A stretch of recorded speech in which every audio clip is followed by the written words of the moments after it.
Hello everyone, आज हम पढ़ने जा रहे हैं digestion and absorption.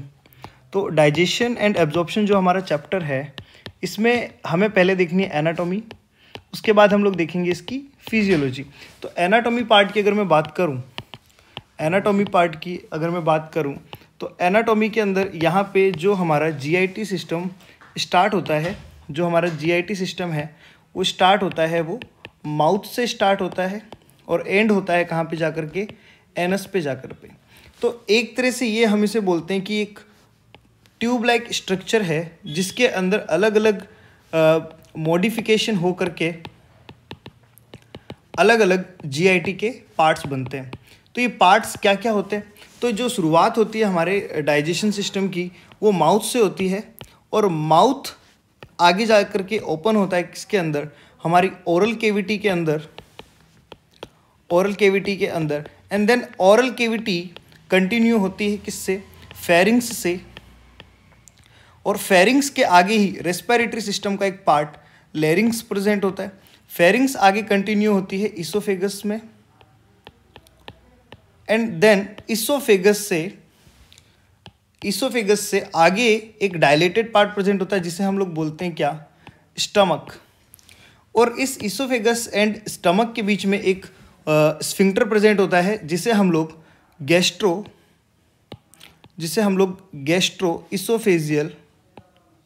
Oesophageal sphincter के नाम से जानते हैं।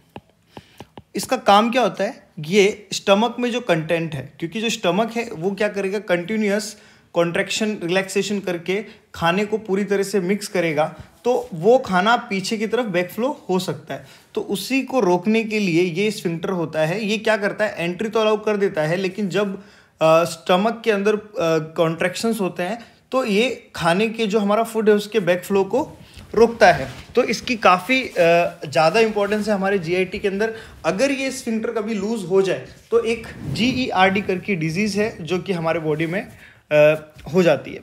इसके बाद स्टमक आगे कंटिन्यू होता है किसके अंदर, स्मॉल इंटेस्टाइन के अंदर, और इस स्मॉल इंटेस्टाइन एंड स्टमक के बीच में एक स्फिंक्टर प्रेजेंट होता है जिसका नाम होता है पाइलोरिक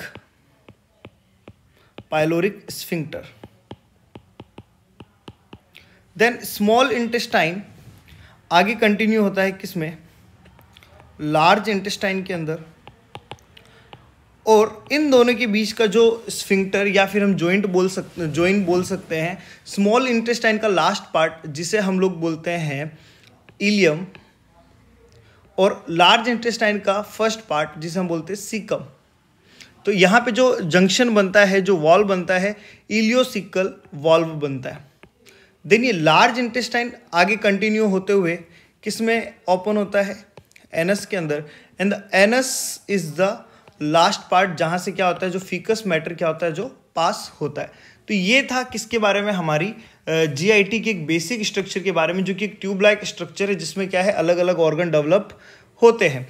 देन इसके बाद में अगर बात करूँ हमारे शुरुआत के पार्ट माउथ के अंदर, तो माउथ के अंदर प्रेजेंट होती हैं तीन सलाइवरी ग्लैंड।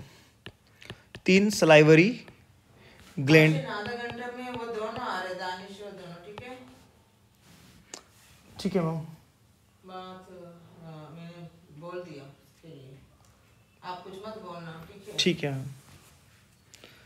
तो यहाँ पे ये पार्ट कट कर दूंगा, हाँ एडिटिंग करूंगा तो हो ही सकता है। हाँ अच्छा है, आपने एक खत्म कर दिया उनके आने, मम्मी के आने से पहले। एग्जैक्टली, और मैं टॉपिक खत्म हो गया। हाँ, इसीलिए मैं यहाँ पे रोक भी दिया कि आराम से बातें कर लेता हूँ, फिर कंटिन्यू करेंगे, है ना। तो अब हम पढ़ रहे हैं किसके बारे में, माउथ के अंदर प्रेजेंट हमारी तीन सलाइवरी ग्लैंड्स के बारे में। और ये तीन सलाइवरी ग्लैंड, सबसे पहली जो ग्लैंड होती है वो होती है आपकी पैरोटिड ग्लैंड, एंड देन इसके बाद में हमारी जो होती है सेकेंड सब मैक्सिलरी ग्लैंड,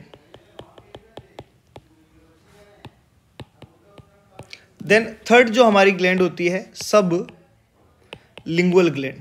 ये तीन ग्लैंड क्या होती है यहाँ पे प्रेजेंट होती है। इसके बाद अगर मैं बात करूँ यहाँ पर जो हमारी जो हम बोल सकते हैं ओरल कैविटी के अंदर प्रेजेंट या माउथ के अंदर प्रेजेंट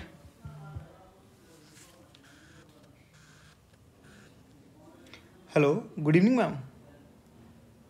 हाँ हाँ, नहीं मैम ड्यूटी पे नहीं हूँ मैम मैं। फॉर्म 16 मैम निकला क्या? मैंने एक्चुअल में देखा नहीं मैम मैंने। हाँ नहीं अभी मतलब एक्चुअल मैंने निकाल के अभी तक देखा नहीं है ऐसे। मैं देख लेता हूँ मैम, अगर हो जाएगा तो फिर मैं आपको बता दूंगा। हाँ मैम, हाँ हाँ मैं निकाल के देखता हूँ ma'am. Okay okay ma'am, okay. ठीक है। बोलो तो चाय पी लो।